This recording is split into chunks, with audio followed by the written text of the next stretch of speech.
Hi friends, welcome to our educational quiz media channel. Students, in this video today we are going to solve practice set 40 based on standard 7th subject maths chapter number 10 banks and simple interest. So let's get started. तर practice set 40 सोडवण्यापूर्वी आपण पुस्तकातील एका महत्त्वाच्या मुद्द्यावर चर्चा करणार आहोत. प्रथम आपण हे पुस्तकातील उदाहरण पाहूया. Have you seen a bank passbook observe the entries made in the page of a passbook shown below. तर या ठिकाणी तुम्ही पाहत असाल की हे एक बँक पासबुकचे एक पान दिलेले आहे आणि त्यातील नोंदींचे आपल्याला निरीक्षण करायचे आहे. तर या ठिकाणी line number, date, particulars, cheque number, amount withdraw, amount deposited आणि बॅलन्स दिलेली आहे. तर on 2 February 16 the amount deposited was dash rupees and the balance dash rupees. तर 2 फेब्रुवारी 2016 वर्षी अमाऊंट डिपॉझिट केलेली आहे ते किती रुपीज आहे ते तुम्हाला या ठिकाणी शोधायचं आहे. तुम्ही पाहू शकता अमाऊंट डिपॉझिटेड किती आहे तर 1500 रुपीज अमाऊंट या ठिकाणी डिपॉझिट केलेली आहे. And the balance dash rupees, तुम्ही बॅलन्सच्या ठिकाणी त्याच तारखेला बॅलन्स पाहू शकता. तर बॅलन्स आहे 7000 रुपीज. दुसरा पहा, on 12 February 2016 dash rupees were withdraw by cheque number 243965 the balance was dash rupees. तर या ठिकाणी तुम्हाला 12 फेब्रुवारीचा ट्रान्झॅक्शन पाहायचा आहे. हा आहे थर्ड रोचा जो आहे तो 12 फेब्रुवारीचा ट्रान्झॅक्शन आहे. तर या ठिकाणी तो किती rupees were withdrawn by cheque number, आता किती रुपीज विड्रॉ केलेले आहेत तुम्ही पाहू शकता की 3000 रुपीज विड्रॉ केलेले आहेत. तर आपण या ठिकाणी लिहिणार आहोत 3000 रुपीज विड्रॉ केलेले आहेत. द बॅलन्स ऑज, तर 12 फेब्रुवारीचा जो बॅलन्स आहे तो आहे 9000 रुपीज. थर्ड सेंटेन्स पहा, on 16 February 2016 the bank paid and interest of dash rupees. तर 26 तारखेचा आपला ट्रान्झॅक्शन पाहायचा आहे. तर 26 तारखेला इंटरेस्ट मिळालेला आहे. तर तो इंटरेस्ट किती आहे तो लिहायचा आहे. तर इंटरेस्ट मिळालेला आहे 135 रुपीज. तर अशा प्रकारे तुम्ही दिलेल्या बँक पासबुकच्या पेजच्या सहाय्याने प्रश्नांची उत्तरे लिहू शकता आणि अशा प्रकारचे प्रश्न तुम्हाला परीक्षेला सुद्धा विचारले जातात. त्यानंतर आणखीन एक आपण महत्त्वाचा मुद्दा पाहणार आहोत. Suvidya borrow a sum of 30,000 rupees at 8 PCPA interest for a year from her bank to buy a computer. At the end of the period she had to pay back an amount of 2400 rupees over and above what she had borrow. तर सुविद्याने संगणक खरेदी करण्यासाठी दर शेकडा 8 दराने बँकेकडून 30,000 रुपये एका वर्षासाठी कर्जावर घेतलेले आहेत. मुदत पूर्ण झाल्यावर घेतलेल्या रकमेपेक्षा तिला 2400 रुपये जादा द्यावे लागले. तर based on this information fill in the boxes below. तर आपल्याला या माहितीवरून पुढील चौकटीत योग्य संख्या लिहायच्या आहेत. तर ही जी माहिती आहे या माहितीवरून आपल्याला या खाली दिलेली माहिती पूर्ण करायची आहे. प्रिन्सिपल म्हणजे मुद्दल. तर या ठिकाणी सुविद्याने बँकेकडून 30,000 रुपये रक्कम घेतलेली आहे, म्हणजे प्रिन्सिपल आहे 30,000 रुपीज. रेट ऑफ इंटरेस्ट आहे 8 PCPA. रेट ऑफ इंटरेस्ट आहे 8 PCPA. इंटरेस्ट आहे 2400 रुपीज. 2400 रुपीज. टाईम, या ठिकाणी जो टाईम आहे तो आहे a year means 1 year. The total amount return to the bank, तर बँकेला परत केलेली जी एकूण रक्कम आहे म्हणजे तिने घेतलेली रक्कम, कर्जाऊ जी रक्कम घेतली होती ती 30,000 रुपीज अँड त्या रकमेवरती तिला जो व्याज आला तो आहे 2,400 रुपीज. यांचं आपण ॲडिशन करणार आहोत. तो उत्तर येतो 32,400 रुपीज. तर अशा प्रकारे तुम्ही दिलेल्या माहितीवरून principal, rate of interest, time आणि टोटल अमाऊंट तुम्ही काढू शकता. आता आपण प्रॅक्टिस सेट 40 सोडवूया. Question number 1. If Rihana deposits 1,500 rupees in the school fund at 9 PCPA for 2 years, what is the total amount she will get? तर या ठिकाणी रिहानाने 1,500 रुपये शाळेतील संचयिकेमध्ये 10 PCPA दराने 2 yearsसाठी ठेवल्यास तिला एकूण किती रक्कम मिळेल? तर या ठिकाणी तुम्ही पाहू शकता की तिने 1,500 रुपये संचयिकेमध्ये ठेवलेले आहेत 2 वर्षासाठी 9 दराने. तर तिला शेवटी किती रक्कम मिळेल? तर यासाठी प्रथम आपल्याला इंटरेस्ट काढणे आवश्यक आहे. तर प्रथम आपण दिलेली माहिती लिहून घेऊया. तर या ठिकाणी P मीन्स प्रिन्सिपल आहे 1,500 rupees. R means rate of interest आहे 9 PCPA. T is equal to T means time 2 years.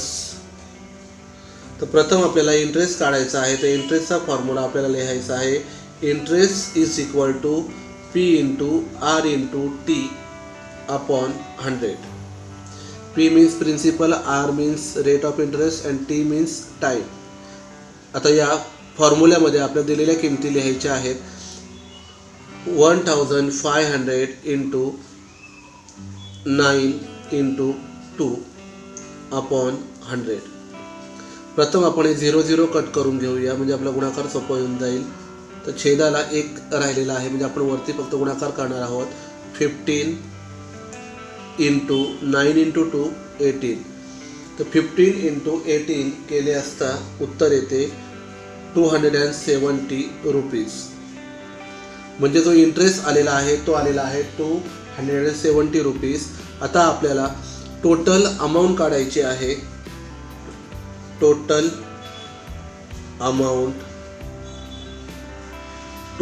अमाऊंटचा formula आहे प्रिन्सिपल प्लस इंटरेस्ट. तर प्रिन्सिपल आहे 1,500 रुपीज प्लस इंटरेस्ट आलेला आहे 270 rupees is equal to 1,770 rupees.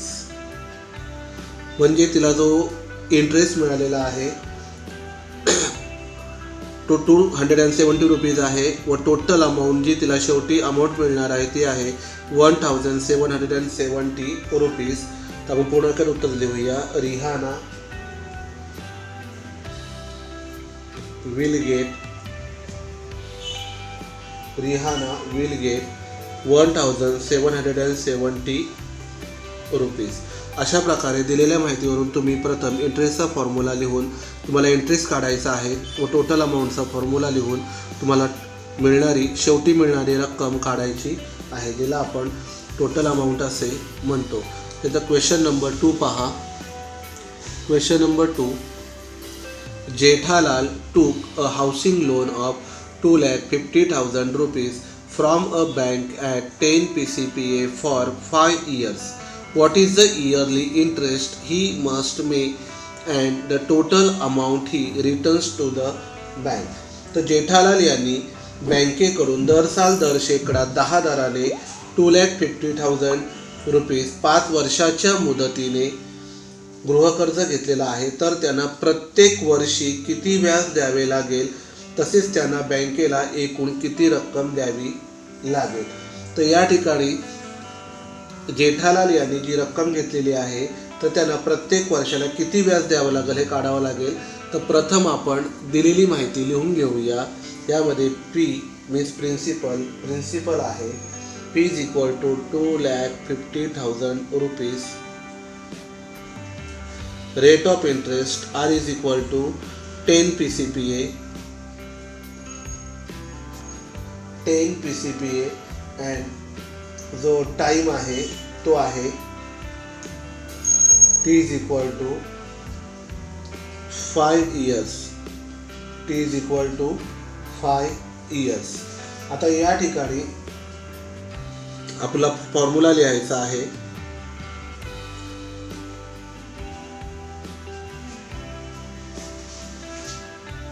I is equal to P into R into T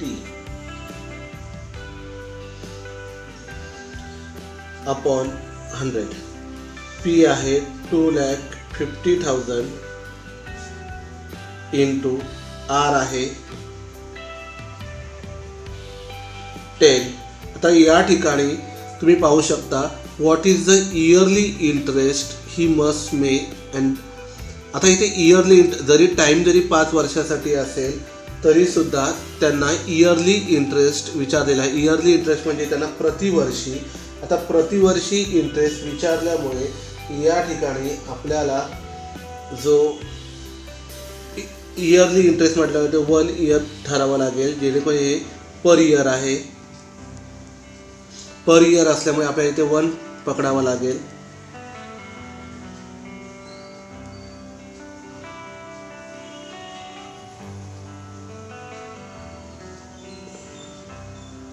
upon 100. 0 0 0 0 cut केलेला आहे.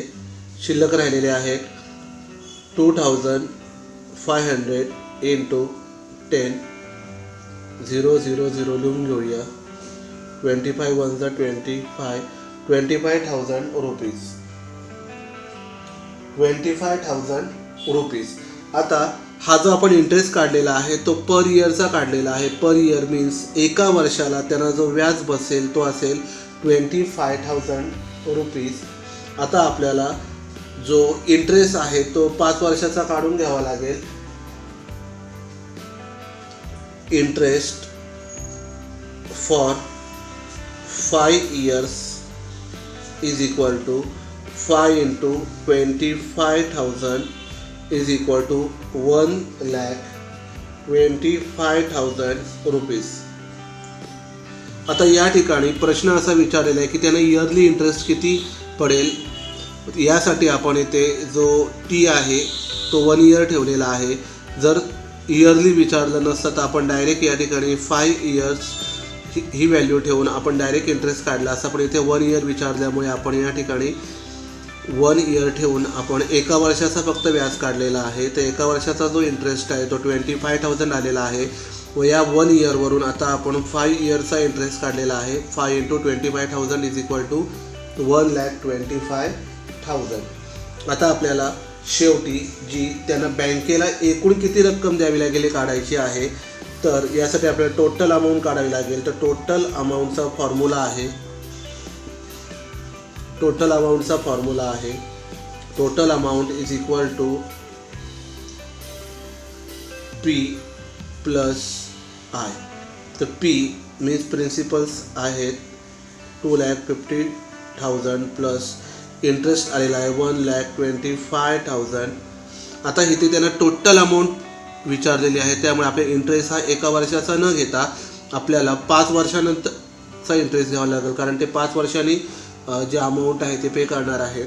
तर 1,25,000 is equal to 2,50,000 plus 1,25,000 is equal to 3,75,000 rupees. म्हणजे त्यांना जी total amount जी पे करावी लागेल ती असेल 3,75,000 रुपीज. तर आपण इथे पूर्ण उत्तर लिहूया. Jethalal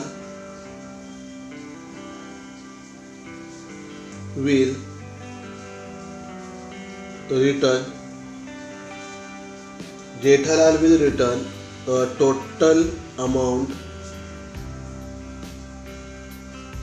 of 3,75,000 rupees to the bank. आणि इथे आपण एक वाक्य लिहून घेऊया जो राहिलेला आहे. The yearly interest is 25,000 rupees इथे लिहिणं गरजेचं आहे, कारण इथे इयरली इंटरेस्ट सुद्धा विचारलेला होता पहिल्या प्रश्नातील. तर इयरली इंटरेस्ट इज 25,000 रुपीज. तर या ठिकाणी आपण 5 इयर्सचा इंटरेस्ट काढून आपण टोटल अमाऊंट काढलेली आहे. आता आपण क्वेश्चन नंबर 3 पाहूया. Question number 3, Shrikant deposited 85,000 rupees for 2.5 years at 7 PCPA in a saving bank account. What is the total interest he received at the end of the period? तर या ठिकाणी श्रीकांतने 85,000 रुपीज 7 PCPA दराने 2.5 yearsसाठी बचत बँकेत ठेवलेले आहेत. तर त्यांना मुदतीच्या शेवटी किती सरळ व्याज मिळाले? तर या ठिकाणी आपल्याला प्रथम दिलेली माहिती लिहून घ्यायची आहे. P is equal to 85,000 rupees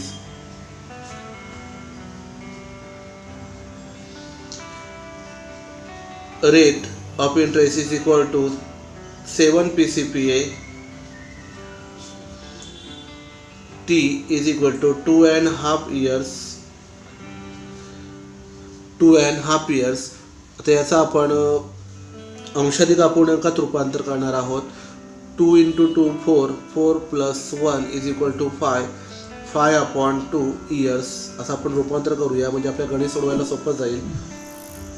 तर फॉर्म्युला आहे interest is equal to P into R into T upon 100.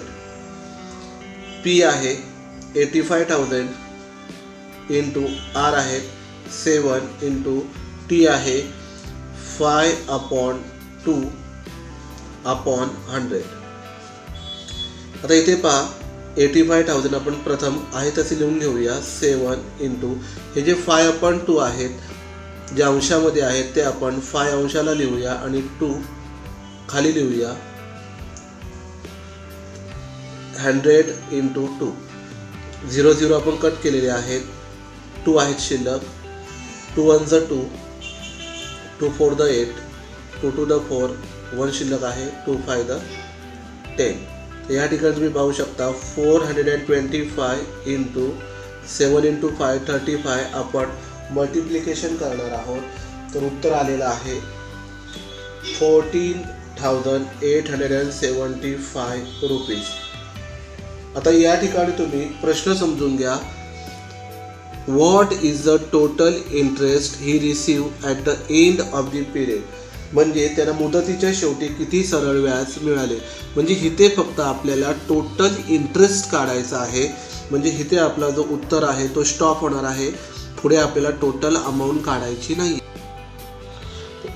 So Shrikant will receive 14,875 rupees at the end of the period. म्हणजेच